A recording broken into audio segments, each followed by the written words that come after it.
Êxodo capítulo 16. Então disse o Senhor a Moisés: Eis que vos farei chover do céu pão, e o povo sairá e colherá diariamente a porção para cada dia, para que eu ponha à prova se anda na minha lei ou não. Versículo 4. Elim era um oásis no deserto. O frescor de suas fontes de águas e as tão disputadas sombras de suas palmeiras tornaram-se para o povo delícias que não desejavam trocar pelo calor e dificuldades do deserto. Mas ali ainda não era a terra que o Senhor havia prometido a seus pais. Precisavam continuar marchando. Acompanhados da coluna de nuvem durante o dia e da coluna de fogo durante a noite, não havia recado mais claro do constante cuidado de Deus. A próxima parada, porém, foi o palco de mais um motim, originado pela saudade dos alimentos do Egito. Mais uma vez, Moisés e Arão foram acusados de liderar uma missão fracassada. Em cada dificuldade, os filhos de Israel murmuravam e lançavam sobre seus líderes a culpa por cada infortúnio. A paciência de Deus pode ser melhor compreendida quando estudamos esses relatos. Israel reclamava a seus líderes providências que só o Senhor era capaz de tomar. E diante de uma tumultuada sessão de murmurações, Moisés deixou isto bem claro. As vossas murmurações não são contra nós, e sim contra o Senhor. Cada voz que reclamava a sua necessidade era uma declaração aberta de sua incredulidade. Enquanto não se desapegassem do Egito, jamais conseguiriam desfrutar da plena confiança no poder de Deus, nem tampouco poderiam entrar na terra que Ele lhes havia prometido. Muito além de apenas alimentar o seu povo, de prover-lhes o necessário para que suportassem a árdua jornada, o Senhor usou o maná para provar a fidelidade dos israelitas. Antes mesmo de declarar-lhes os 10 mandamentos no Monte Sinai, disse-lhes: Amanhã é repouso, o santo sábado do Senhor. Os 4 séculos no Egito e a dura vida de escravidão haviam deitado por terra a observância do dia que originalmente o Senhor reservou para o homem como uma lembrança eterna de sua criação. E abençoou Deus o dia 7º e o santificou, porque nele descansou de toda a obra que como Criador fizera. Gênesis capítulo 2, versículo 3. Assim como a cada dia o povo tinha que recolher a sua porção de maná, a cada semana o Senhor lhe dava os seus sábados.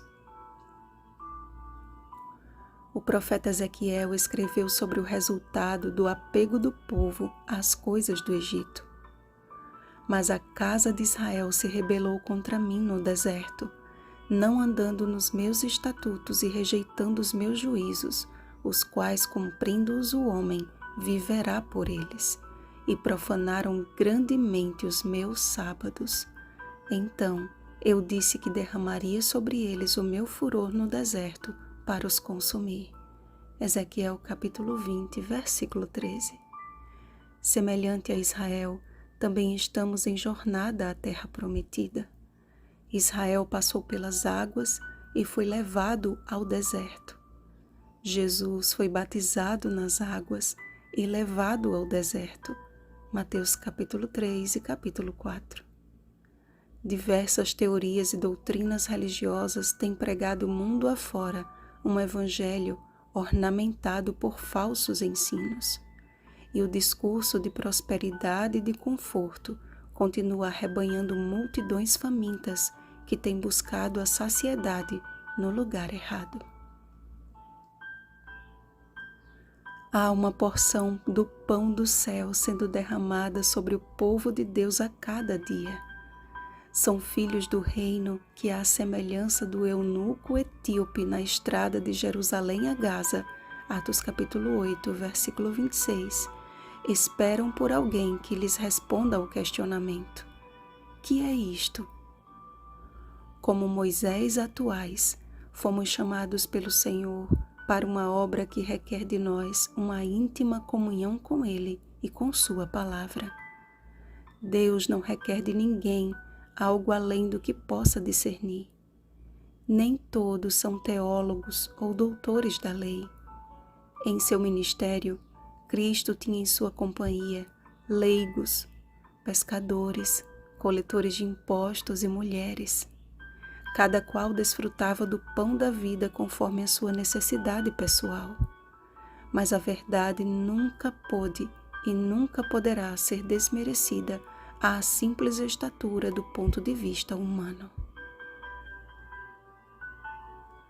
O sábado foi instituído na criação, Gênesis capítulo 2, versículos 1 ao 3.